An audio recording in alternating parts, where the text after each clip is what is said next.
I think that people are over politicians trying to politic. I think that they want people to.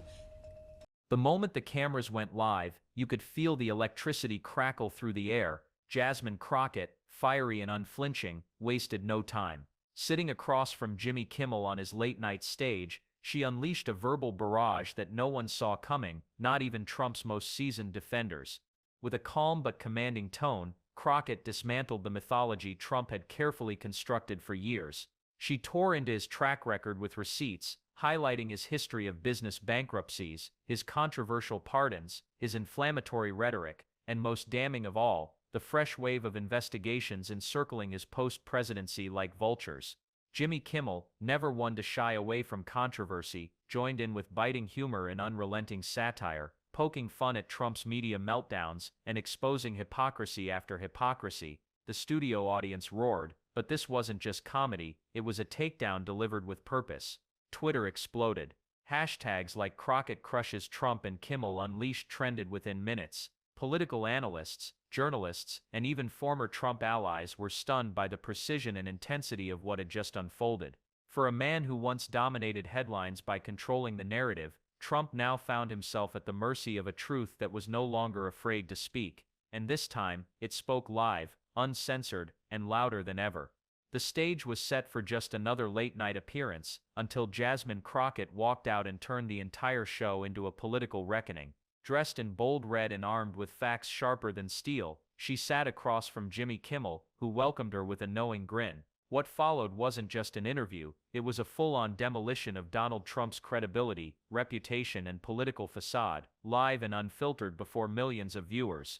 Crockett started slow, recounting her own rise in Congress, then pivoted to the rot she claimed had infected American politics, naming Trump as its most toxic symptom. She called out his divisive rhetoric, his endless grievances, and the cult of personality that, in her words, turned the White House into a reality show. The audience leaned in as she listed Trump's ongoing legal battles, civil fraud, classified documents, January 6th incitement. She invoked the names of prosecutors, victims, and former insiders, painting a picture of a man surrounded not by loyalty, but by leverage, fear, and silence. Kimmel, master of turning truth into laughter, didn't hold back either. He flashed images of Trump's most infamous moments, holding a Bible upside down, storming out of depositions, ranting incoherently on Truth Social. The crowd roared, but it wasn't just comedy, it was catharsis. He compared Trump's presidency to a failed casino, bankrupt of ethics and crumbling under its own bad bets. Crockett nodded, then delivered the night's most viral line, "Donald Trump isn't a leader, he's a cautionary tale written in gold paint that's starting to peel." You're the most entertaining member of Congress right now, yeah? I don't know. Is that something that you do or intentionally because you know people will pay attention more if something is kind of funny or if it's delivered in a natural way? I think that people are over politicians trying to politic. I think that they want people to truly represent them and the frustration and the annoyance and even some of like the comical stuff. Like, The audience erupted. Kimmel nearly fell out of his chair. Within minutes, clips of the exchange were spreading like wildfire online. Hashtags like #TrumpHumiliated and #Crockett vs Trump surged to the top of trending lists.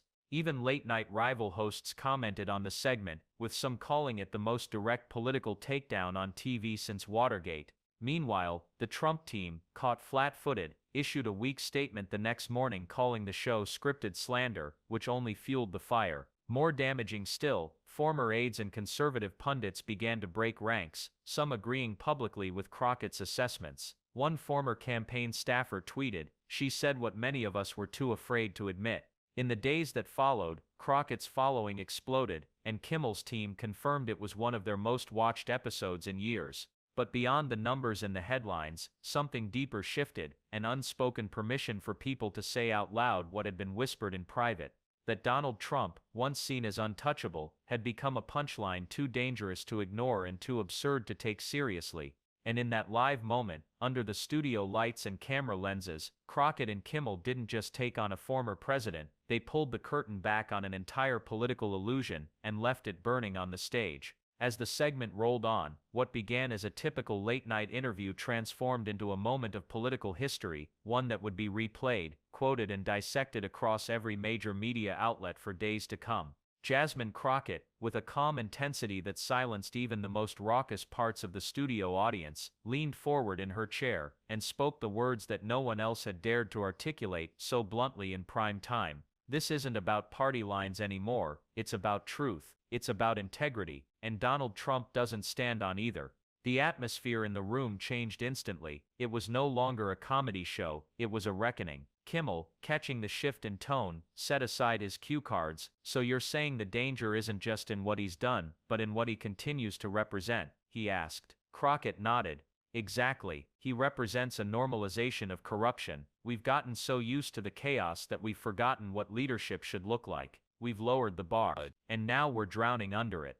She continued, one hand gripping the edge of her seat as if anchoring herself to the weight of her words. "When a former president is indicted multiple times, mocks war veterans, courts white nationalists, and still walks into rallies like a rock star, we don't have a Donald Trump problem anymore. We have a national conscience problem." You could hear a pin drop. Jimmy Kimmel, known for his sharp wit, opted not for a joke, but for sincerity. "That's a heavy statement." Crockett didn't flinch. "It's a heavy moment." The studio monitors began flashing live reactions pouring in from social media. "Crockett for president" started trending.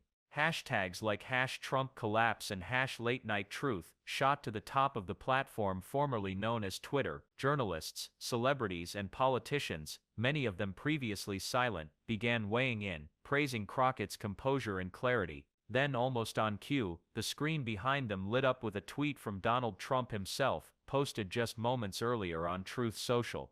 The timing was almost theatrical. Jimmy Kimmel, the failed comedian, and Jasmine Crockett, the unknown congresswoman, just spewed lies about your favorite president on late night TV. The crowd erupted in laughter, not at Trump's words, but at the desperation dripping from them. Kimmel grinned. "He's watching. We made the big guy mad." Crockett smirked. "Good, maybe he'll finally face a reality that doesn't worship him." But she wasn't done. She then laid out point after point, like chapters in a case file. She exposed the trail of unpaid contractors left behind by Trump's companies. She referenced his history with hush money payments, citing court documents and timelines. She reminded the audience how Trump handled COVID, mocking masks while thousands died. She spoke of the families separated at the border and the children who are still missing. "You want to talk about law and order," she said. "Then let's talk about all the times the law bent around Trump, and all the times justice failed the people instead." Kimmel chimed in, adding levity, "At this point, I think the only wall Trump ever succeeded in building was between himself and the truth." Bring down the cost of eggs.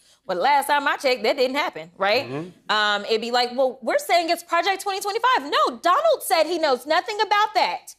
And then what happened? All the Project 2025 started to come around. So, I don't even think that it's policy. I think that people are voting on vibes. I think that people are voting for, who they feel like is being honest with them, even if they don't like what they're saying.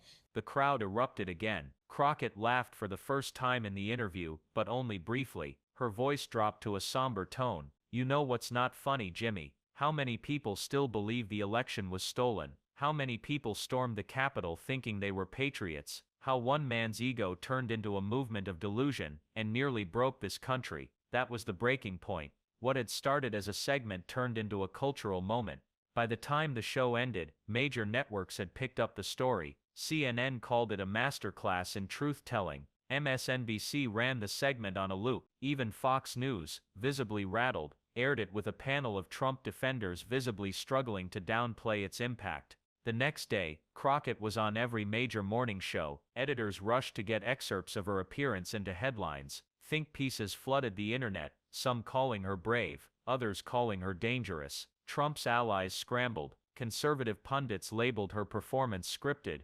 calculated, and anti-American. But the damage was done. The words were already out. The illusion was shattered. Later that week, political cartoons, TikToks, and parody videos of the interview dominated every platform. Someone even set Crockett's quotes to music. She had become, in less than 24 hours, the face of fearless political resistance. And Trump, his team attempted to shift the narrative, calling the interview a witch hunt, accusing Kimmel of colluding with the radical left, and even threatening legal action for defamation, but few were listening. The fire was already burning, and the smoke couldn't be ignored. In political circles, the interview began to take on mythic status. Strategists whispered about it in meetings. Young progressives shared it in group chats like gospel, and even some Republicans privately admitted what others feared. Crockett had said what needed to be said. She hadn't just taken on Trump, she had called out the machinery that enabled him, and she had done it with elegance, fury, and a clarity that couldn't be misinterpreted.